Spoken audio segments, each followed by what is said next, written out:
Welcome back to the Undieted podcast with your host, Melissa. And Becca. today is episode 3. We are so excited. We're going to be diving into food freedom and how to stop feeling guilty about eating food. Before we start, I just want to read a quick disclaimer that this podcast is for educational and information purposes only. It never, ever replaces the advice of a professional that you are working with.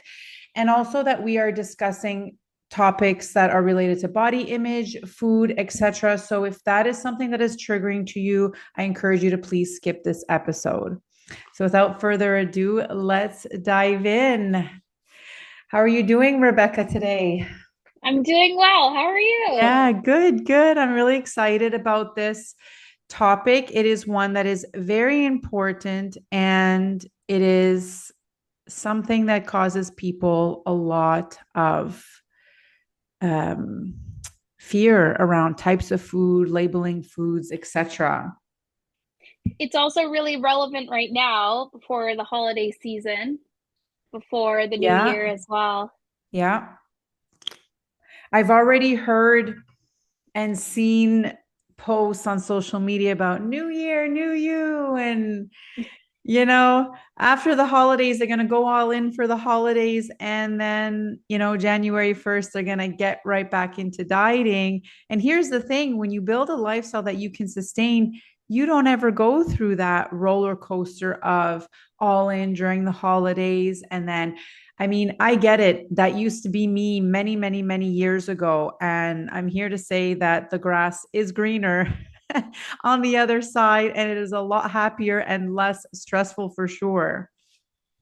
Yeah, and you know what? It is so refreshing to hear from people that have been on the other side to say like there is a better way of living your life without feeling guilt, right? So Yeah, 100%. So, what exactly is feeling guilty around food? Well, you eat chocolate, you eat cake. So, you have this list in your mind. You've got a list of bad foods and you've got a list of good foods. Now, the good foods, you never worry about that. You can eat those and never phases you. We want you to have all of those foods in that good list where you don't feel that way. But when you have these two lists and you eat from that bad food list, you start feeling shame, you feel guilty, beating yourself up over it. You're already planning your workout for the next day to burn off those calories. And it's a real mental mess, really. yeah, and when we look at like food labels, like looking at labeling food in general, um, it not only kind of causes us to, feel like we're regressing in our mental health, but it also just takes up too much space in our mind, you know. And guilt, it could develop also from a lot of things. It could be learned guilt, could come from learning that we've learned these type of labels from our parents, from dieting, from cultural, and also societal pressures too. Right. And and this may be the same with you with your clients, but I feel the biggest pain point that they have and the reason why they can't move the needle forward and really get the results that they want is because of food shame, food guilt. Because what often happens when you deny yourself for so long, you do binge on it when you do get to have it. So imagine chips, being able to take a serving of chips and have it whenever you want versus never having it. Well, that one time that you have it, you're going to eat the whole bag. Yes, for sure. And another thing to mention too is that by denying ourselves food, by labeling it as bad, we're not only continuing this cycle of diet culture and any food, Mhm. can be like nutritious in some aspect. Yeah. Uh, People that will assume that just because I maintain my weight loss and I have been for the past 15 years that I don't eat cake, I don't eat cookies, I don't eat chips.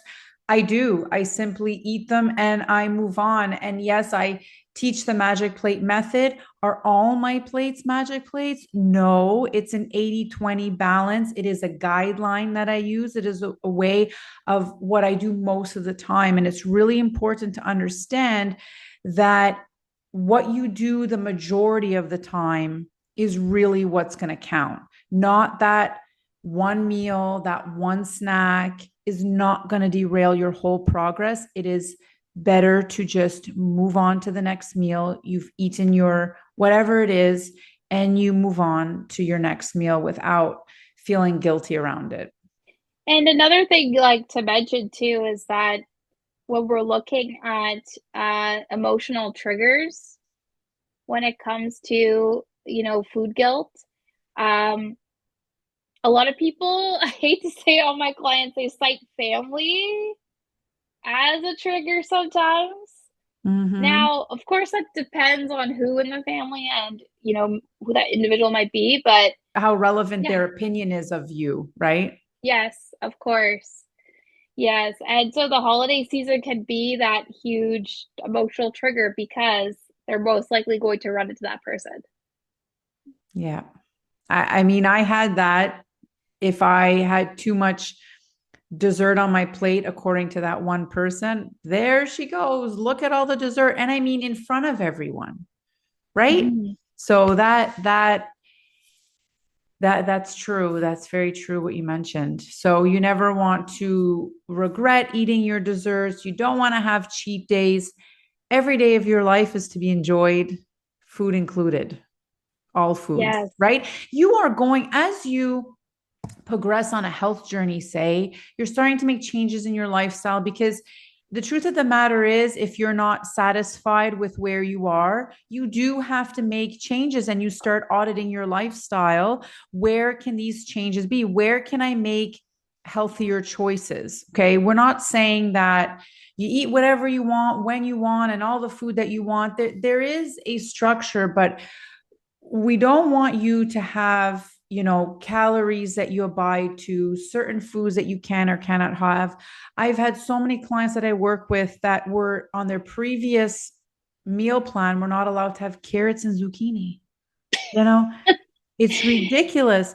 So you want to remove cheat meals, no needing to earn anything. We're not saying that you go all in on everything, right? But you Yes. are allowed to have, ice cream's not bad, cake's not bad. As you progress through your health journey, you will start to notice that some foods make you feel better than others, and on Yeah. your own you're going to choose not to have a certain food as often. And it's simply because I have a client I'm working with right now, for example, and she said, you know what, for the first time, Melissa, I noticed that when I eat Oreos, I kind of feel right in my face, I get puffy. She Okay. never realized that before, right? And Oh, then okay. she would have a lack of energy. And it's not that Oreos are necessarily bad. They're a processed food and you can have them. But the point is that you will start to know which foods fuel you, give you energy, those that take your energy away, and you will naturally gravitate towards those while building your own custom way of eating. The way I eat today is not the same as I was eating 3 years ago, was not the same way I was eating 5 years prior to that. And definitely not when I first started my journey. I was really, really building it brick by bit, brick, step by step, if you will, very, very, very slow. And I am forever grateful that I took that approach because I've never had to look back. And, Mhm. you know, And that's where it's like, I think when we also are considering how to reframe and restructure that thought process of good versus bad food, we could also like restructure it in a way of saying, like, is this food going to work with my digestive system? All yes, my exactly. lactose intolerant homies, say what's up. Uh, I think that that is one example where you could say, you know what, a big serving of lasagna with ricotta is not going to work with my system, and that's okay. It's not bad. It's not a bad food. It's just not going to work with my system, and that's okay, Yeah. right? There was I don't know what you call them, influencer, if you will, on live, and her blanket advice to all the women is ditch dairy completely and you'll lose weight. Well, that's false, right? Oh, If dairy doesn't impact you, you are eliminating a food group that has, calcium, vitamin D, protein. And for a lot of people, especially picky eaters, sneaking in cottage cheese, Greek yogurt, I love making the swap on my tacos from sour cream to Greek yogurt and things like that. You're really making people believe that dairy causes weight gain. And unless you have an intolerance to it, like yourself, there is yeah. no reason to cut it out. These kind of fear mongering statements, advice out there really cause confusion amongst people. And confusion is the biggest reason why you can't get to where you want to go, because social Yes. media, I come back to social media all the time, because every time you swipe, like I said before, there's a new opinion, a new way of weight loss. And really, it comes down to you and your lifestyle and your specific body type. It is so unique to you. And when you build that lifestyle that's for you, you're going to love it and you'll be happy doing it. Yes. It's funny, Milsa, you mentioned this because, like, going back to like some clients I was talking to this week before the holiday season, like a lot of my clients wanted to do a diet from social media. They actually wanted to cut out social media channels and Instagram pages and Facebook pages that are just constantly like berating them with messaging they don't want to see, Mm-hmm. right? And even like maybe toxic family members, maybe a coworker that's really rude to them that they keep seeing online, right? Like, if anything, it's okay to even change that social media aspect of the new year. And a lot of people make it as a resolution almost too. Yeah. And when you come back to social media, feel free to unsubscribe. Feel free to unfollow. Just because, especially when someone's related to you or whatnot, you don't have to follow them, Yeah, that's right.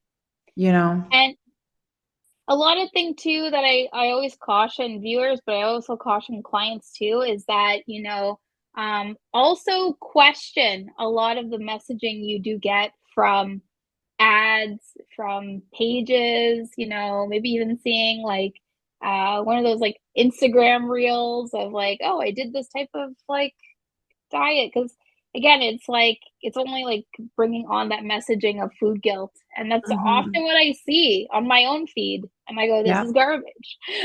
Right. So, Yes. And we talked about this before, how companies and branding and copywriters and all of this, they do a lot of psychological research on what gets people's attention. And I have a free guide called How to Lose Weight When Nothing Else Works. Okay. That title, it grabs people's attention. They want it. I can't tell you how many people wrote to me after and said, I was not expecting what was in there. It is step one to my foundation that I build.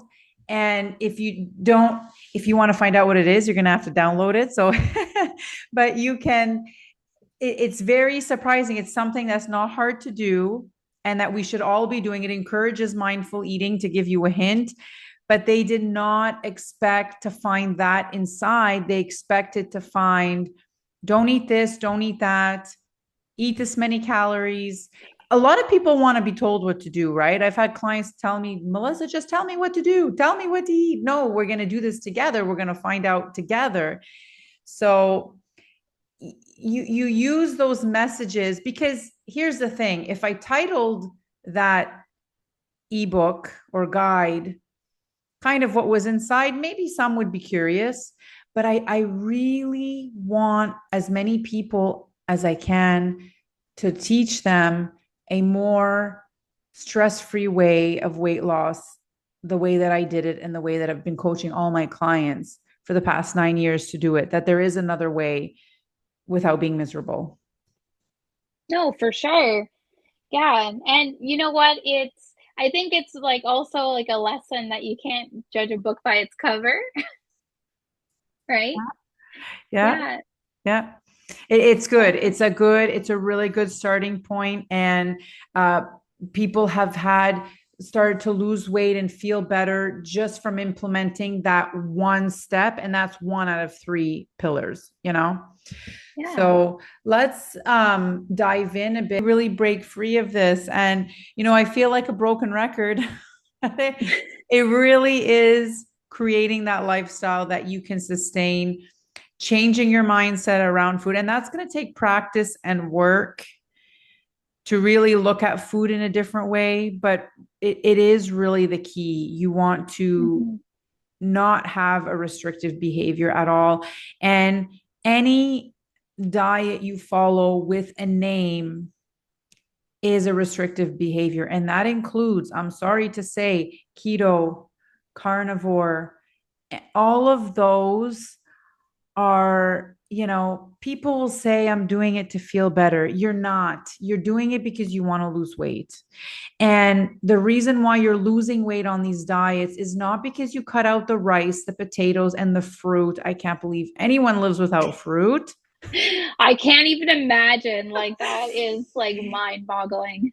But it is because you've cut out the cookies, the all of that stuff that you may have been over consuming, right? Not that you've been consuming, you can consume them, you were over consuming them. So really take a hard look at your lifestyle, audit yourself, and ask yourself, what are the things I'm trying to do? What are the goals I want to achieve? And what am I currently doing to achieve them?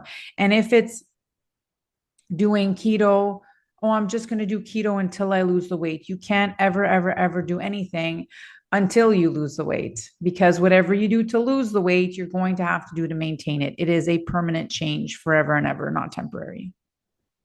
Very true. And I think as well, like it goes back to that, these diets are very like very temporary.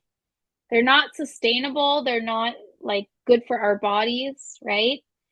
And when we go back to like thinking of like reframing, the mindset about food, and I think what helps is a technique that I always recommend to people is like there's a cognitive distortion we often think of in like therapy. It's called all or nothing thinking, right?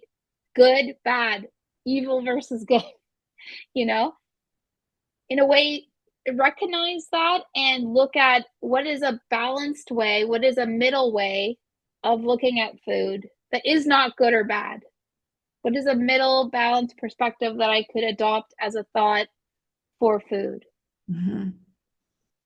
So And it's hard. It's harder than it sounds, by the way, I should mention, but it's doable.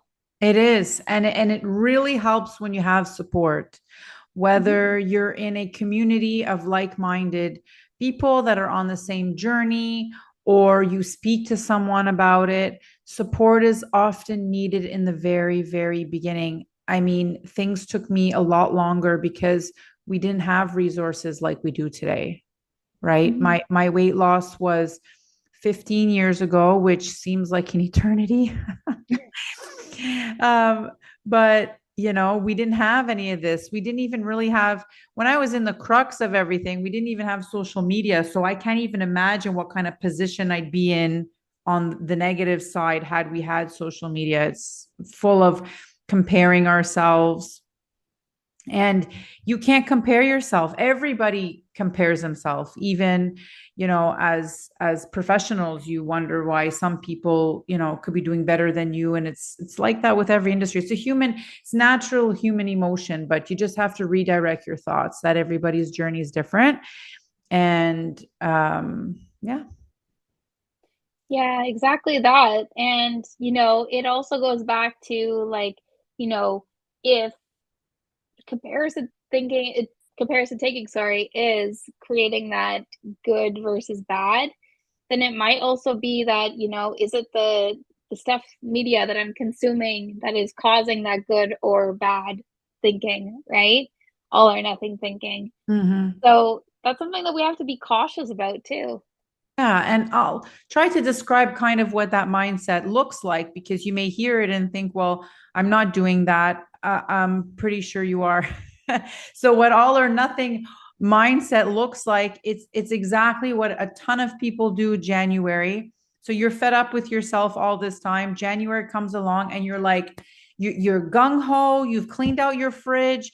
You're going to the gym 5 days a week and all of this, but that doesn't last. That is a lot of time committed, and you can't jump from not doing any of that to jumping right back in. So, what should it look Yes. like when you want to start a healthy lifestyle? Say you're not working out at all.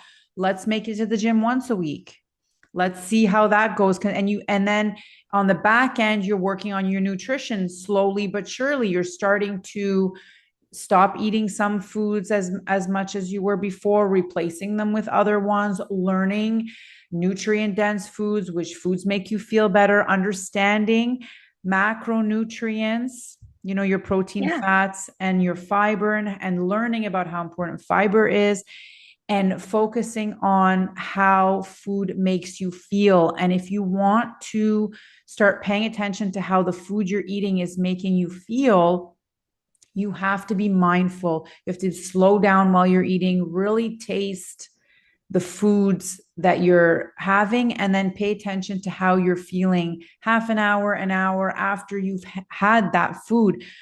When you fall asleep after a meal, it's usually you've overeaten. So your digestive system was overwhelmed and it's overworking and it's making the rest of your body tired. Or you've had foods that just they're not, they don't give you energy. They're really just depleting you because they don't jive with you. You're right. You don't have to be allergic to a food to have that happen. It could just, that you get really tired after eating a certain food.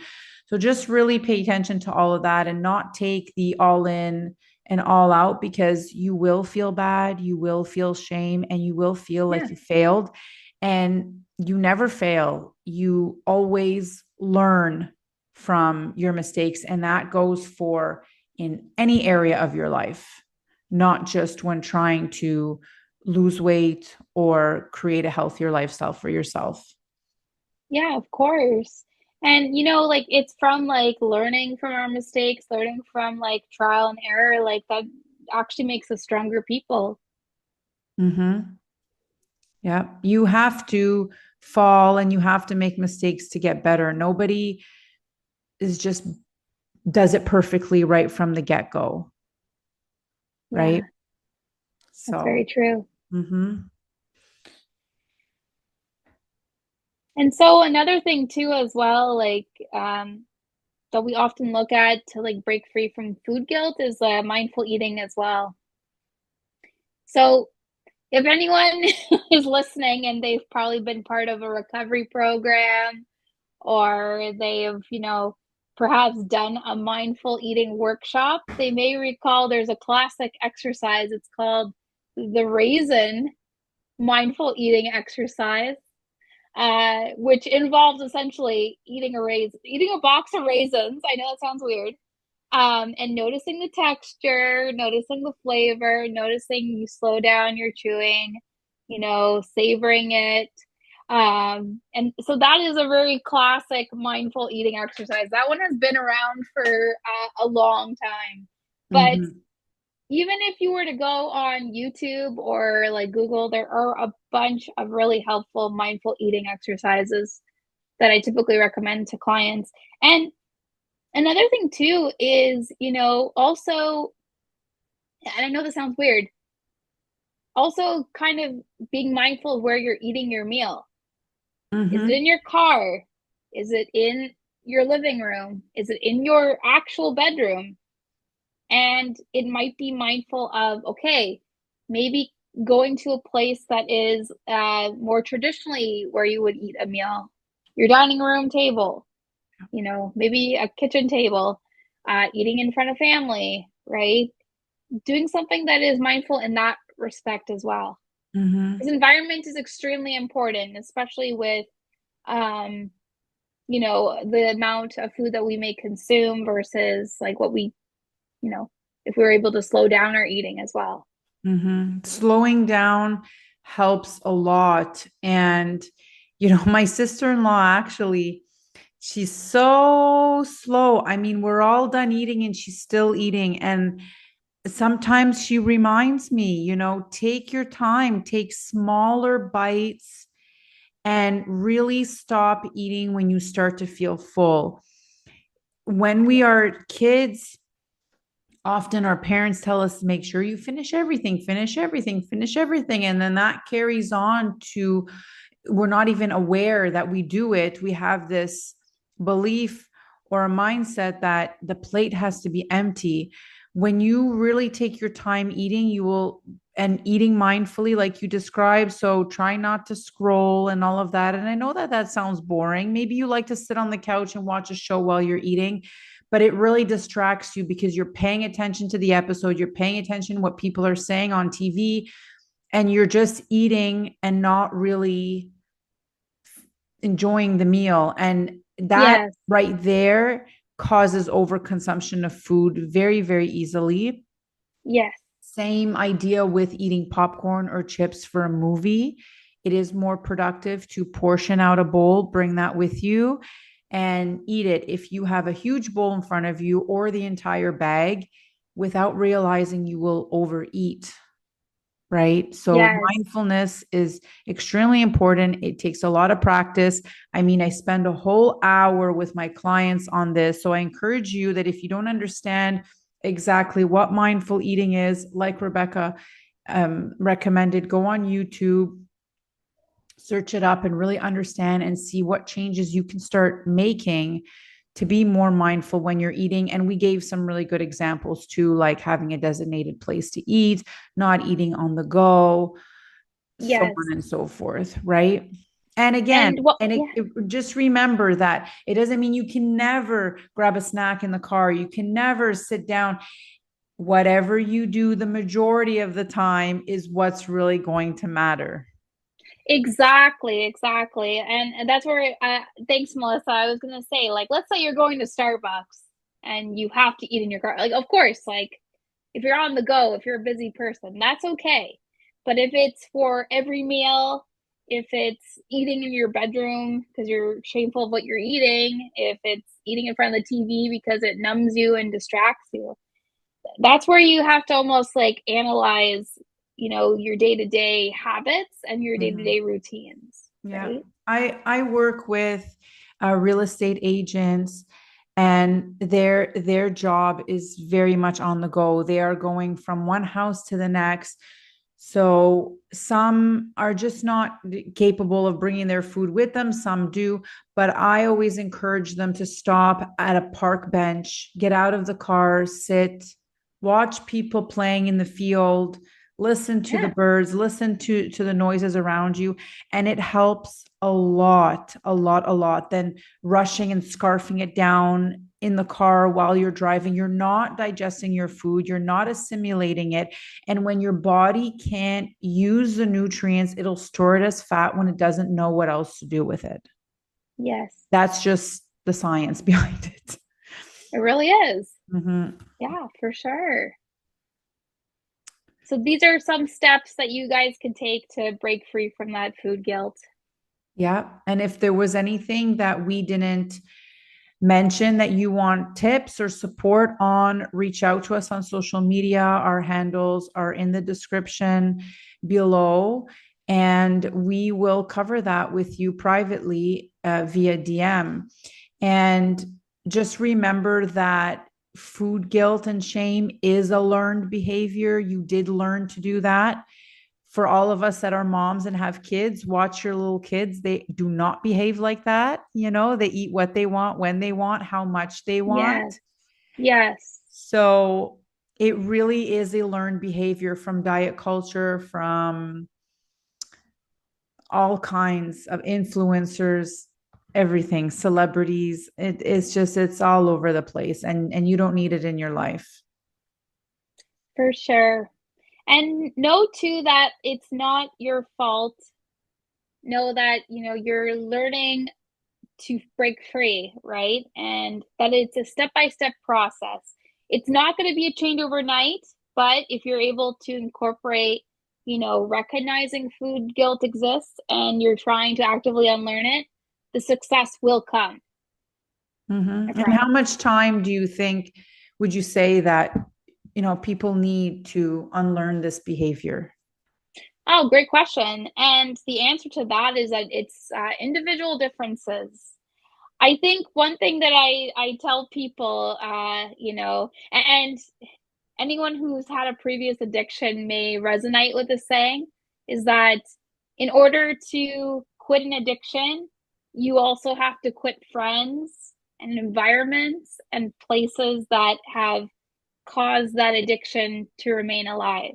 Mm-hmm. And so, what I encourage clients and people that, are listening right now is also recognize if someone in your life is causing this messaging to constantly be repeated, right? Mm-hmm. Check your social media, check which family members are often commenting on that plate of dessert that you just had. Uh, Check if your partner might be, bringing up these messages with you. That's where I would ask the viewers, like, check that you are living your life healthy away from stress and negative vibes Mm-hmm. as much as possible, right? I I have an example of that in my own life. So when I was heavier, I had a group of friends that we would go to Tim Hortons late at night and eat Timbits, right? That Mm-hmm. is not, you want to find friends that are want to go for hikes and go for walks and do all kind of fun stuff. But imagine every night meeting up at the donut shop and eating donuts at 9, 10 o'clock at night. That activity doesn't serve you. And that is kind of an example of, and it's not that I needed to stop being friends with them. It's either not joining them as often or maybe being that person that suggests we do something else, right? So Yeah. your environment is very, very influential. I work with a lot of married women, and a lot of times the husband can be the one that sabotages them, not necessarily on purpose, but men and Poor women husbands. men and women have a different weight gain tolerance, if you will, and some men are have more active jobs throughout the day, so they come home and they eat their dinner and they don't think anything of it, then they go have a snack, and then the wife there on a weight loss journey is looking at this husband saying, why do you get to have all of that and I can't touch any of it? We're all different. Our lifestyles are very different, and you can't compare man and woman, especially when it comes to weight loss. You can Oh, have the totally. same program and he will lose weight faster than you, guaranteed. Yes. Well, we're on the subject of husbands. Sorry, husbands. I actually find, I hate to say it, but I've had an influx of people telling me that their mother-in-laws or their mothers often, bring up like, oh, why do you have this amount of food in your cupboard? Oh. Why why are you serving this at Christmas? Oh, I'm not going to eat this at Christmas. I'm going to do something else. And again, sorry about the mother-in-laws and mothers in the audience, but I think the moral of the story is like it's also like you could set boundaries with people in your personal life. It's okay to have those boundaries in place. Mm-hmm. Um, and if our listeners want to have like an episode on setting boundaries, we could definitely do that. Mm-hmm. Um, but I think it's also reminding ourselves that we cannot change others. We can only change ourselves. That's right. And that's, I'm 40 now, and I've struggled with boundaries all of my life. I'm a people pleaser. Many of us are. And it wasn't until maybe 3 years ago where I really stopped focusing on other people's opinions and started to set boundaries. Sometimes I still struggle with it, but I have a stronger desire to follow through with those boundaries now. I've learned a lot, and because sometimes setting boundaries can feel healthy, but selfish. I mean, so we struggle Oh, with that too. But yeah, yeah, that would be maybe we'll talk about this next week. We'll continue on with boundary setting because I think it's important during the holidays too. So, for sure. And Any questions that anyone has, you could leave a comment on our social media. You could DM us. We'll be happy to support you throughout this holiday season because I know it could be hard. Yeah. All right. Well, that wraps up this episode, and we will see you back in 2 weeks. Thank you so much for listening or watching. Bye, guys. Bye.